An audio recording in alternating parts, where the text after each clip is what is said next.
Hello friends, आप सभी का स्वागत है एमएस यूपीपीसी से। दोस्तों, घटना चक्र हिस्ट्री की जो क्लास चल रही है हमारे चैनल पे, मौर्योत्तर काल की ये सेकंड क्लास होगी और इससे पहले वाली क्लास में हमने मौर्योत्तर काल से लगभग 50 क्वेश्चन कंप्लीट कर लिया था। आज जो भी 30-35 क्वेश्चन बचे हुए हैं उसको कंप्लीट करेंगे और साथ साथ आज गुप्त काल भी स्टार्ट कर देंगे। आप लोग इस चैनल पे बने रहिए और इस क्लास को पूरा देखिए। क्लास अच्छी लगे तो लाइक कीजिएगा, शेयर कीजिएगा। चैनल पे नए हैं तो चैनल को सब्सक्राइब करिएगा। आइए शुरू करते हैं। 51वां क्वेश्चन है, पहला ईरानी शासक जिसने भारत के कुछ भाग को अपने अधीन किया था, ये हो जाएगा डेरियस प्रथम। डेरियस प्रथम पहला ईरानी शासक था जिसने भारत के कुछ हिस्सों को अपने साम्राज्य में मिला लिया था। डेरियस प्रथम को ही दारा प्रथम भी कहते हैं, आप लोग इस बात को ध्यान रखिएगा। अगला क्वेश्चन है, निम्न राजवंशों में सबसे पुराना राजवंश है, ये जो चारों दिया हुआ है इनमें सबसे पुराना कौन है? तो राष्ट्रकूट, चालुक्य और पल्लव और सातवाहन। सातवाहन जो होगा सबसे पुराना हो जाएगा क्योंकि राष्ट्रकूट, चालुक्य, पल्लव ये बाद के हैं और सातवाहन जो है ये मौर्योत्तर काल का है। अगला क्वेश्चन है, आंध्र सातवाहन राजाओं की सबसे लंबी सूची किस पुराण में मिलती है? सातवाहन को आंध्र भी कहते हैं, पुराणों में सातवाहनों को आंध्र कहा गया है। देखिए ऑप्शन में है वायु पुराण, विष्णु पुराण, मत्स्य पुराण और इनमें से कोई नहीं, तो इसका सही उत्तर हो जाएगा मत्स्य पुराण। मत्स्य पुराण में आंध्र सातवाहनों का सबसे लंबी सूची मिलती है। अगला क्वेश्चन है, सातवाहनों की राजधानी अवस्थित है, सातवाहनों की राजधानी कहाँ थी? वो थी अमरावती। अगला क्वेश्चन है, निम्न में से कौन सा स्थान सातवाहनों की राजधानी था? तो इसका सही उत्तर हो जाएगा प्रतिष्ठान। देखिए सातवाहनों की वास्तविक राजधानी प्रतिष्ठान या पैठन में अवस्थित थी। पुराणों में इस राजवंश को आंध्र भृत्य या आंध्र जातीय कहा गया है। इनकी आरंभिक राजधानी अमरावती मानी जाती है। अगला क्वेश्चन है, निम्नलिखित शासकों में से किसके लिए एका ब्राह्मण प्रयुक्त हुआ है? एका ब्राह्मण प्रयुक्त हुआ है, ये गौतमीपुत्र सातकर्णी के लिए। गौतमीपुत्र सातकर्णी की जो माँ थी गौतमी बल्लश्री, उनका जो नासिक अभिलेख है उसमें इसे एक ब्राह्मण तथा या अद्वितीय ब्राह्मण कहा गया है। अगला क्वेश्चन है, सुमेलित करने वाला क्वेश्चन, एक तरफ राजवंश है और एक तरफ राजधानी। ऑप्शन में देखिए शुंग, सातवाहन, कदम, चंदेल। चंदेलों की महोबा हो जाएगा, सातवाहनों का हमने आपको बताया पैठान हो जाएगा, शुंग का आपका पाटलिपुत्र हो जाएगा और कदम का वनवासी हो जाएगा। अगला क्वेश्चन है, निम्नलिखित को कालानुक्रम में लगाना है आपको। सातवाहन, चालुक्य, वकाटक, इनको आपको क्रम से लगाना है। तो सबसे पहले आ जाएगा सातवाहन, उसके बाद आएगा वकाटक, फिर आएंगे चालुक्य। तो इसका सही उत्तर हो जाएगा 1, 2 और 3। अगला क्वेश्चन है कथन और कारण वाले क्वेश्चन है। कथन है, सातवाहन काल में संस्कृत के साथ प्राकृत व अन्य लोक भाषाओं का विकास हुआ। कारण है, सातवाहन राजाओं ने साहित्य रचना के लिए संस्कृत तथा अन्य लोक भाषाओं को अपनाया। इसमें दोनों सही है और व्याख्या भी कर रहा है। अगला क्वेश्चन है, सातवाहन शासकों के संदर्भ में निम्नलिखित में से कौन सा कथन सत्य है? तो पहला है कि सातवाहन नरेश प्राकृत भाषा के पोषक थे और दूसरा है सातवाहन काल में कला के लोक पक्ष को अधिक प्रोत्साहन मिला। तो इसमें दोनों सही हैं, इसका सही उत्तर हो जाएगा बी। 1 और 2 दोनों सही हैं।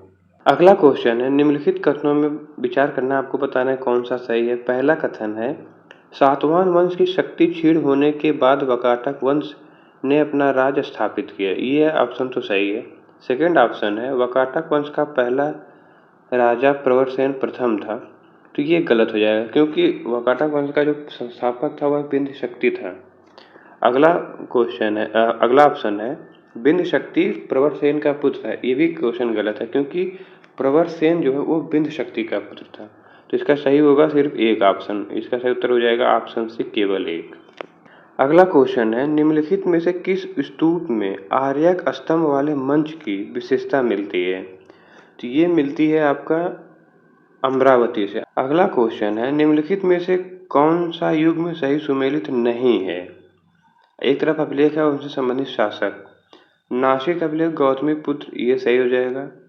हाथी गुफा अभिलेख खारवेल ये भी सही हो जाएगा। भीतरी स्तंभलेख पुलकेशियन द्वितीय ये वाला गलत हो जाएगा। और गिरनार रुद्रदामन ये भी सही हो जाएगा।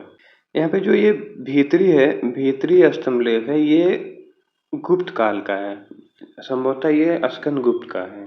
अगला क्वेश्चन है, निम्नलिखित में से किस वंश के शासकों को पुराणों में श्री पर्वती कहा गया है? तो ये कहा गया है इक्ष्वाकुओं को। अगला क्वेश्चन है, कथन और काय वाले क्वेश्चन है। कथन है कि कुषाण फारस की खाड़ी और लाल सागर से होकर व्यापार करते थे, तो ये सही है। दूसरा है, उनकी सुसंगठित नौसेना उच्च कोटि की थी, तो ये वाला ऑप्शन गलत हो जाएगा। इसमें कथन सही है और कारण गलत है। अगला क्वेश्चन है, राजा खारवेल का नाम जुड़ा है, तो ये जुड़ा है हाथी गुफा अभिलेख से। अगला क्वेश्चन है, निम्नलिखित राजाओं में से कौन जैन धर्म का संरक्षक था? तो इसका सही उत्तर जाएगा खारवेल।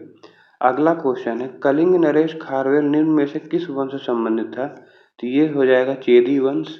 अगला क्वेश्चन है, निम्नलिखित राजाओं में से किसका जैन धर्म के प्रति भारी झुकाव था, जैन धर्म का संरक्षक था? तो ये हो जाएगा खारवेल। अगला क्वेश्चन है, कलिंग नरेश खारवेल का संबंध था? देखिए इसमें दो ऑप्शन सही हो जाएगा, क्योंकि चेदी वंश और महामेघ वंश जो था ये भी सही होगा, क्योंकि जो चेदी वंश का संस्थापक था वो महामेघ वाहन ही था, तो इसको महामेघ वाहन भी कहते हैं, इसलिए इसमें दोनों ऑप्शन सही हो जाएगा। इसलिए इसका उत्तर हो जाएगा ऑप्शन ए, एक से अधिक सही है। अगला क्वेश्चन है, हाथी गुफा अभिलेख किस शासक के विषय में जानकारी देता है? तो ये है खारवेल का, तो उसी विषय में जानकारी देगा। अगला क्वेश्चन है, उदयगिरी और खंडगिरी गुफाओं के संदर्भ में कौन सा सही है? तो पहला है कि इसमें प्राकृतिक और कृत्रिम दोनों तरह की गुफाएं। दूसरा है कि उदयगिरी में 18 और खंडगिरी में 15 गुफाएं हैं।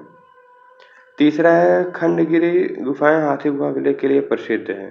तो इसमें सही हो जाएगा ऑप्शन सी, 1 और 2 सही है, क्योंकि जो हाथी गुफा अभिलेख है वो उदयगिरी में है, न कि खंडगिरी में। अगला क्वेश्चन है, पूर्वी रोमन शासक जस्टिनियन का सर्वाधिक महत्वपूर्ण योगदान किस क्षेत्र में था?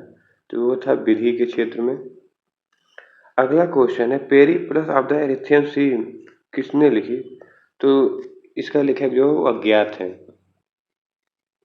सो फ्रेंड्स, मौर्य उत्तर काल कंप्लीट हो गया है। अब स्टार्ट करते हैं गुप्त काल और गुप्तोत्तर काल से संबंधित क्वेश्चन लगाना। पहला क्वेश्चन है, गुप्त वंश ने कब शासन किया था, किस अवधि में? तो इसका सही उत्तर हो जाएगा 319 से 500 ईसा। अगला क्वेश्चन है, निम्नलिखित शासकों में से किस शासक ने 4 अश्वमेध यज्ञों का संपादन किया था? 4 अश्वमेध जो यज्ञ है वो प्रवरसेन प्रथम करता है। वकाटक शासक प्रवरसेन था, वो वही 4 अश्वमेध यज्ञ किया था। यहाँ एक बात ध्यान रखिएगा, जो प्रवरसेन सेकंड था वो साहित्य में रुचि लेता था और सेतुबंध नामक ग्रंथ की रचना किया था। क्वेश्चन है, भारत का नेपोलियन किसे कहा जाता है? तो ये कहा जाता है समुद्रगुप्त को। अगला क्वेश्चन है, प्राचीन भारत का नेपोलियन, इसमें देखिए समुद्रगुप्त सही हो जाएगा। अगला क्वेश्चन है, निम्नलिखित में से किस गुप्त राजा का एक अन्य नाम देवगुप्त था? तो देवगुप्त जो है वो चंद्रगुप्त द्वितीय को बोलते हैं। अगला क्वेश्चन है, प्रथम गुप्त शासक जिसने परम भागवत की उपाधि धारण की? परम भागवत की उपाधि धारण किया था समुद्रगुप्त ने। अगला क्वेश्चन है, परम भागवत की उपाधि किसने धारण किया? तो ये था हो जाएगा समुद्रगुप्त। अगला क्वेश्चन है, इलाहाबाद स्तंभ अभिलेख निम्नलिखित में से किस एक से संबंध है? इलाहाबाद स्तंभ अभिलेख किससे संबंधित है? तो देखिए इसमें ये क्वेश्चन थोड़ा सा डाउटफुल हो जाएगा, कंफ्यूजन हो जाएगा, क्योंकि ये अशोक का अभिलेख भी है और इस पर समुद्रगुप्त के अभिलेख भी खुदे हुए हैं, तो इसमें दोनों ऑप्शन सही हो जाएगा। अगला क्वेश्चन है, इलाहाबाद का अशोक स्तंभ किसके शासन के बारे में सूचना प्रदान करता है? तो ये सही हो जाएगा समुद्रगुप्त। अगला क्वेश्चन है, प्रयाग प्रशस्ति किसके सैन्य अभियान के बारे में जानकारी देता है? तो प्रयाग प्रशस्ति जो है ये समुद्रगुप्त के अभियानों के बारे में जानकारी देता है। अगला क्वेश्चन है, समुद्रगुप्त के प्रयाग प्रशस्ति में कौशल के शासक का क्या नाम है? तो कौशल के शासक का नाम महेंद्र है। अगला क्वेश्चन है, समुद्रगुप्त के प्रयाग प्रशस्ति वाले स्तंभ पर निम्नलिखित में से किसका लेख मिलता है? तो इस पे जो है जहांगीर का लेख मिलता है। ये अशोक स्तंभ लेख था, उस पर समुद्रगुप्त ने अपना प्रयाग प्रशस्ति स्तंभ लेख स्थापित किया और उसी पर जहांगीर ने भी अपना लेख खुदवा दिया।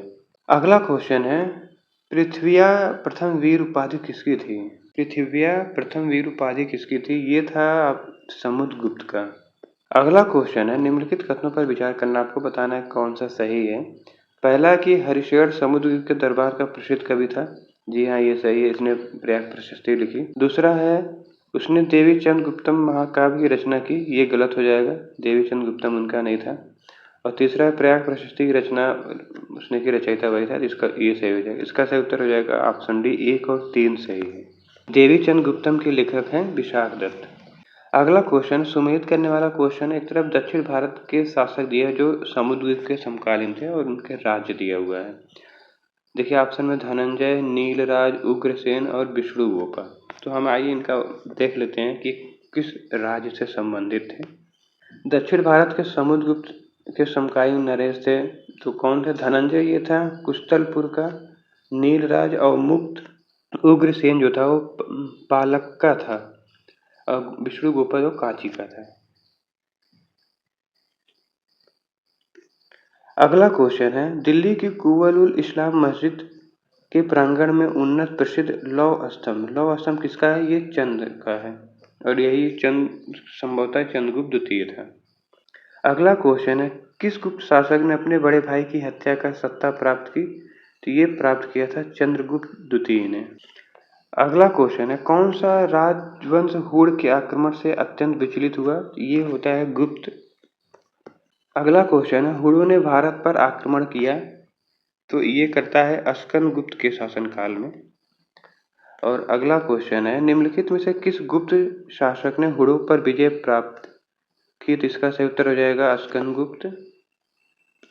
अगला क्वेश्चन है, गुप्त सम्राट जिसने हुड़ों को पराजित किया, तो ये हो जाएगा अस्कन गुप्त। अगला क्वेश्चन है, इनमें से किस गुप्त शासक ने हुड़ों को पराजित किया था? इसका सही उत्तर हो जाएगा अस्कन गुप्त। अगला क्वेश्चन, किस अभिलेख से ज्ञात होता है कि अस्कन गुप्त ने हुड़ों को पराजित किया है? तो ये होता है भीष्त्री स्तंभ लेख से।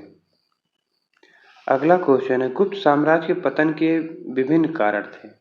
अब आपको बताना इनमें से कौन सा कारण नहीं था। पहला है कि हुड़ आक्रमण, दूसरा है प्रशासन का सामंती ढांचा, तीसरा है उत्तरवर्ती गुप्तों का बौद्ध धर्म स्वीकार करना, और चौथा है अरब आक्रमण।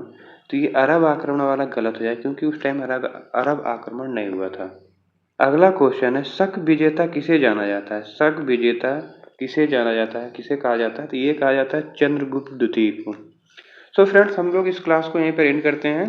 जो गुप्त और गुप्तोत्तर वाले क्वेश्चन हैं उसको हम नेक्स्ट क्लास में डिस्कस करेंगे। तो आप लोग इस क्लास को पूरा देखिए। क्लास अच्छी लगे तो लाइक कीजिएगा, शेयर कीजिएगा। चैनल पे नए हैं तो चैनल को सब्सक्राइब करिएगा। पढ़ते रहिए, अपना ख्याल रखिए। All the best. जय हिंद।